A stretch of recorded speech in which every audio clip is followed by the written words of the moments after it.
Palude a Venezia, atteso per domani il secondo interrogatorio dell'ex assessore Renato Boraso, il secondo dopo quello di lunedì scorso, durato 8 ore. A Mestre dilaga il degrado dopo le segnalazioni dei giorni scorsi. Ora molti cittadini denunciano lo stato di degrado a Villa Ceresa, divenuta ormai un luogo di bivacco a cielo aperto. Borse ed accessori contraffatti. A Jesolo Polizia Locale e Carabinieri hanno sequestrato oltre 230 articoli, tra cui 150 borse. Prezzi alle stelle per gli affitti destinati a bar o negozi veneziani. Il presidente di Ascom Venezia lancia l'allarme e punta il dito sulla legge Bersani. Al via oggi a Verona Generazioni di Felicità, il raduno nazionale dei capi Agesci che celebra i 50 anni dell'associazione.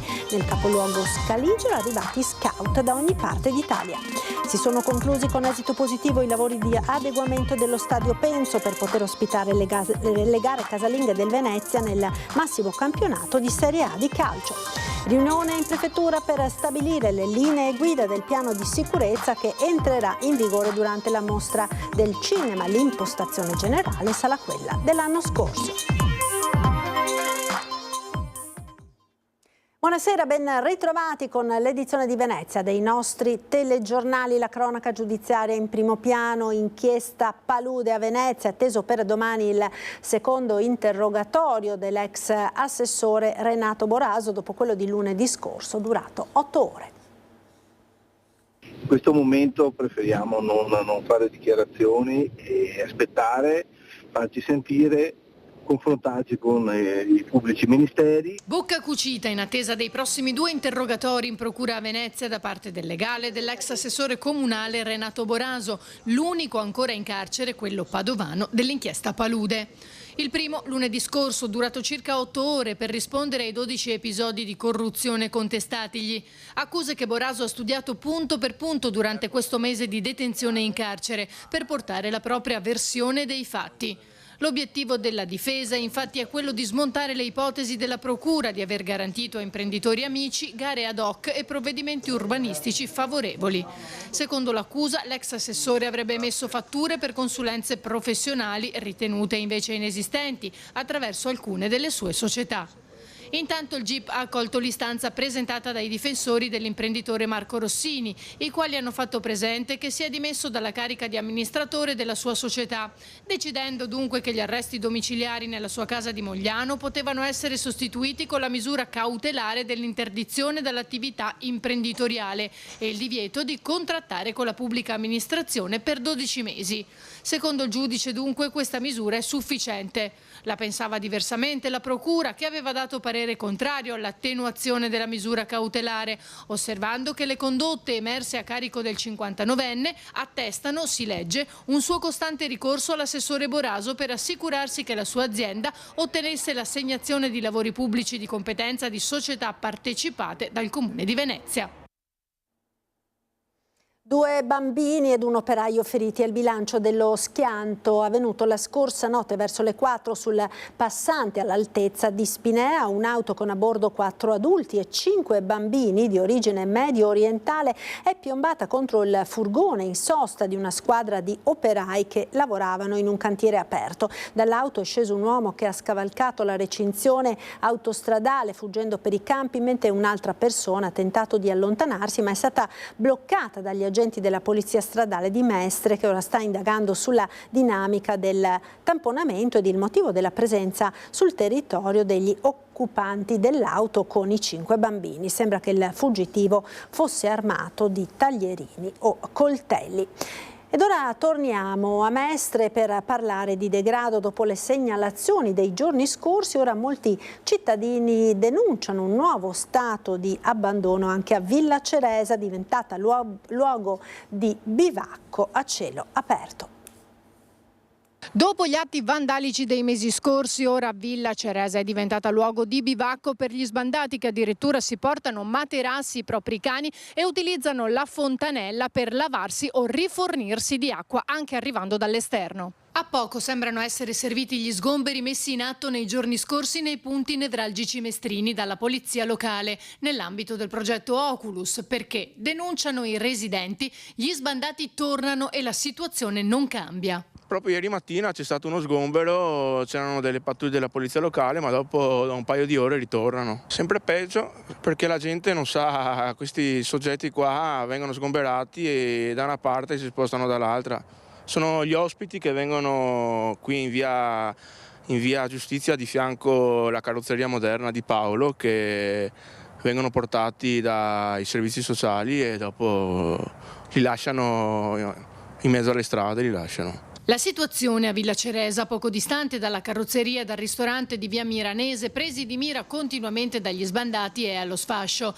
tra chi dorme sulle panchine con pezzi di cartone e chi si porta i materassi, senza contare i vestiti stesi ad asciugare e gli oggetti personali nascosti anche tra i cespugli per non farli trovare agli agenti.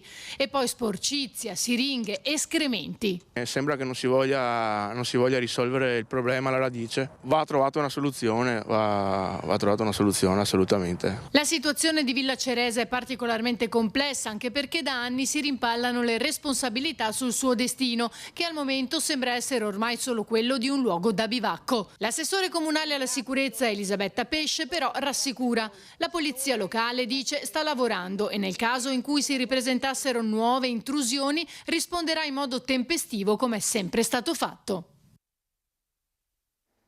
Ed ora in centro storico, dopo le proteste dei residenti e in linea con le direttive del prefetto, proseguono a Cannareggio le attività straordinarie di vigilanza e controllo delle forze di polizia anche in orari notturni e con personale in borghese. L'attività, attuata con strumenti di intelligence, è volta ad innalzare il livello di sicurezza per residenti, commercianti e turisti. Nel corso delle operazioni sono stati individuati diversi soggetti, tra cui i responsabili di alcuni episodi violenti che si sono verificati nei mesi scorsi e alcune persone intente a spacciare. Prezzi alle stelle per gli affitti destinati a bar o negozi veneziani. Il presidente di Ascom Venezia lancia l'allarme e punta il dito sulla legge Bersani. Canoni quintuplicati, affitti commerciali che negli anni a Venezia si sono impennati. Per un negozio in centro storico ormai si arriva a pagare dai 5.000 euro in su, per un bar o un ristorante si parte in media dai 10.000. La conseguenza è stata l'avanzata del food, ma anche la cacciata di molte attività, dagli alimentari all'artigianato, che non avevano margini sufficienti per reggerli. A lanciare l'allarme è il presidente dell'Ascom. Ci sono troppi ristoranti, ci sono troppi locali, dobbiamo ritrovare un giusto equilibrio, la giusta distanza tra un locale e l'altro, tra un negozio e l'altro e un giusto mix di merceologie come era antecedentemente alla legge Bersani. Secondo il presidente, infatti, il problema risale proprio a quella legge che dal 1999 ad oggi ha governato il paese in tal senso. Nel 1999 vengono abolite le tabelle merceologiche, le licenze commerciali fino a 250 metri quadrati diventano libere e questo ha fatto sì che sia aperta la possibilità per tanti di aprire un negozio e ha dato la possibilità a tante persone di trovare un lavoro e di iniziare una nuova vita. A distanza però di 25 anni l'analisi che mi sembra più corretta fare è che abbiamo creato la possibilità per i titolari degli immobili in cui insistono i vari punti vendita di poter applicare degli affitti oggi insostenibili da parte di molte aziende. Tutto questo penso che negli anni dovrà essere risolto per ridare a Venezia un equilibrio commerciale che oggi non c'è più. Nell'ambito delle attività di controllo del territorio, contrasto al commercio abusivo e spaccio di stupefacenti messi in campo dal comune di Jesolo, la polizia locale, in collaborazione con i carabinieri, ha sequestrato oltre 230 oggetti, tra cui 150 borse contraffate. Erano in grandi sacchi di plastica, privi di documenti di trasporto o certificato per la vendita regolare. 12 gli agenti del comando impegnati nell'attività che ha riguardato il controllo a bordo dei mezzi pubblici diretti a Jesolo. Caso maggiorazione dell'IRAP, il 28 agosto previsto il faccia a faccia tra l'assessore regionale al bilancio Calzavara e Fratelli d'Italia per discutere della decisione che ha lasciato perplessi i meloniani, ma a chiedere un confronto di maggioranza è anche Forza Italia, da subito critica con il provvedimento. A parlare oggi con una nota è la capogruppo degli Azzurri in Consiglio regionale Elisa Venturini. Il tema dell'aumento dell'IRAP e più in generale della fiscalità regionale è certamente molto importante ed io penso che anche Forza Italia abbia necessità di chiedere chiarimenti. Forza Italia non è presente in giunta, continua, ed anche per questo un momento di confronto con i consiglieri penso sia indispensabile, conclude Venturini. Al via oggi a Verona Generazioni di Felicità, la route nazionale dei capi Agesci che celebra i 50 anni dell'associazione. In arrivo a Verona scout da tutta Italia, numerosi anche naturalmente i veneziani. Da dove siete? Io di Torino. E tu? Io di Trento. Vi siete riviste? No, in realtà ci siamo incontrate a Padova sul treno. E quindi avete fatto un po' di strada insieme già? Sì. È uno spirito scout questo? Assolutamente sì, la strada è l'emblema dello spirito scout, quindi sì. Si sono conosciute in treno e stanno per incamminarsi, ognuna con il proprio gruppo di riferimento, verso Villa Buri e il campeggio di Borgo Roma, dove 18.000 scout si accamperanno per 3 notti durante la Route Nazionale 2024 che celebra i 50 anni dalla nascita della Gesci. In stazione a Verona, zaino in spalla, fazzolettone attorno al collo, la prima accoglienza di chi, e lo hanno fatto 8 su 10 tra i partecipanti, ha scelto il treno per arrivare da tutta Italia all'insegna della sostenibilità. Questa giovane arriva da Trento. Ho colto questa proposta con molto entusiasmo, anche se comunque non distava tanta strada per arrivare qui, ma ci sembrava bello aderire alla scelta e anche ai valori dello scoutismo per lasciare il mondo un po' migliore di come l'abbiamo trovato. Di dove siete? Roma 128, gruppo di Roma vicino alla parrocchia San Filippo Neri e San Lino. Che cosa vi aspettate da queste giornate di felicità? Sicuramente tanti incontri, esperienze nuove, conoscenze nuove. Sarà qualcosa di super positivo. Perché si sceglie di diventare scout? Io credo che uno non faccia gli scout, ma uno è scout. Quindi quando tu scegli di diventare capo testimoni tanti valori dello scoutismo, che sono valori universali, quindi cristiani, ma della vita quotidiana e comunitaria, quindi un po' essere capo scout vuol dire anche un po' testimoniarli e portarli nella quotidianità. Ad accogliere i capi scout in stazione Il Masci, il gruppo adulti, operativo a Verona già da lunedì.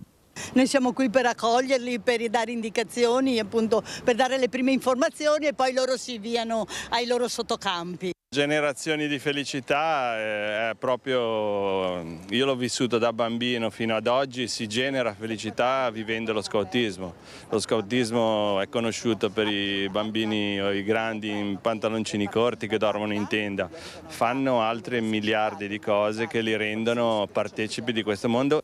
Una 4 giorni in cammino fatta di incontri, tavole rotonde, festa, momenti di servizio, quella che partirà stasera, e nel rispetto della scelta sostenibile anche il menù dalla colazione alla cena sarà vegetariano. E il menù vegetariano vi spaventa? No, siamo pronti a tutto. Un pochino, però siamo propositivi. Lo sport ora si sono conclusi con esito positivo i lavori di adeguamento dello stadio Penzo per poter ospitare le gare casalinghe del Venezia Football Club nel massimo campionato di Serie A di calcio. È arrivato il tanto atteso via libera, si sono conclusi in questi giorni con esito positivo e la concessione del certificato di agibilità i lavori allo stadio Pierluigi Penzo di Sant'Elena, che potrà così ospitare regolarmente tutte le partite casalinghe del Venezia Football Club nella stagione 2024-2025. Il direttore generale Filippo Antonelli, con tutta la società lagunare in sinergia con il comune, dopo una corsa contro il tempo, hanno mantenuto ancora una volta la parola data. Il Venezia non dovrà mai giocare le partite in casa lontano dai suoi tifosi. Il Penzo sarà un fortino con 12.000 posti, con un aumento della capienza rispetto allo scorso campionato di Serie Serie B. A darne notizia il vice sindaco Andrea Tomaello, che ha seguito quotidianamente con passione e passo dopo passo l'andamento dei lavori. Tutto pronto lo Stadio Penzo per la prima giornata in casa del Venezia in Serie A dopo 3 anni dall'ultimo campionato di Serie A.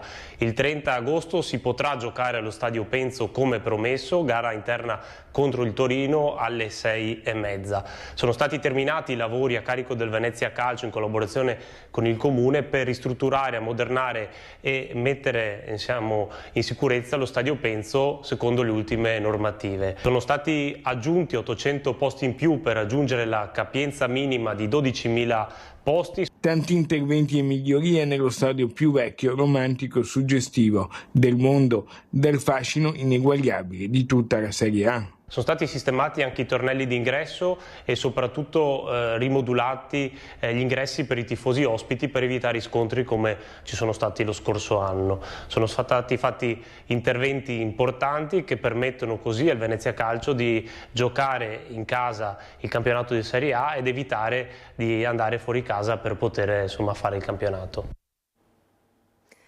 Ed ora la pagina della cultura, riunione in prefettura a Venezia per stabilire le linee guida del piano di sicurezza che entrerà in vigore durante la mostra del cinema. L'impostazione generale sarà quella dello scorso anno. Sarà un Lido di Venezia come sempre sorvegliato speciale, con una massiccia presenza di forze dell'ordine per un servizio costante e continuo, ma sempre all'insegna della massima discrezione, quello che accoglierà tra pochi giorni la 81esima Mostra Internazionale d'Arte Cinematografica di Venezia, già dal giorno della sua preapertura, martedì 27 agosto, vigilia dell'inaugurazione, fino a sabato 7 settembre, serata di chiusura e premiazione. Il Comitato per l'Ordine Pubblico e la Sicurezza si è riunito nella sede di Ca' Cornera a Venezia e ha affrontato le varie linee guida del piano. E sarà proprio la prefettura, con il prefetto Darko Pellos, ad avere in mano la regia e il coordinamento del delicato piano, con una partecipazione interforze di tutte le forze dell'ordine.